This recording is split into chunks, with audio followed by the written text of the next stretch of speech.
ನಾವು ತುಂಬ ಖುಷಿಯಾಗಿದ್ದಾಗ ಅಬ್ಬಾ ಈ ದಿನ ಬೇಗ ಮುಗಿದ್ಬಿಡ್ಲಿ ಅಂತ ಅನ್ಕೋತೀವ? ಖಂಡಿತ ಇಲ್ಲ.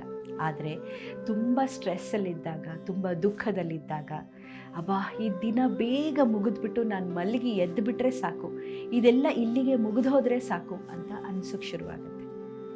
ಯಾಕೆ? ಬದುಕು ಅಂದರೆ ಅಲ್ಲಿ ಸುಖ ದುಃಖ ಎರಡೂ ಇರುತ್ತೆ. ಆದರೆ ನಮಗೆ ಬೇಗ ಮುಗಿಸ್ಬೇಕಾಗಿರೋದು ಆ ದಿನ ಅಲ್ಲ, ಆ ನೋವಿನ ಕ್ಷಣಗಳನ್ನು.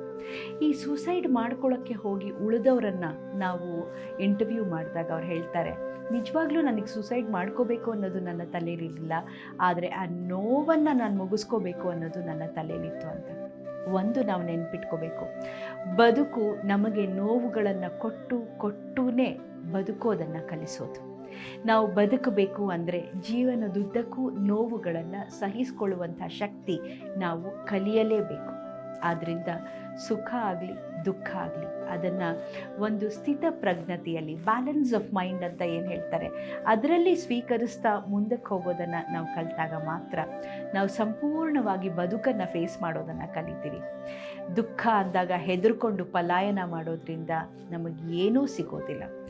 ಎರಡನ್ನು ಫೇಸ್ ಮಾಡಬೇಕು, ಅನುಭವಿಸಲೇಬೇಕು.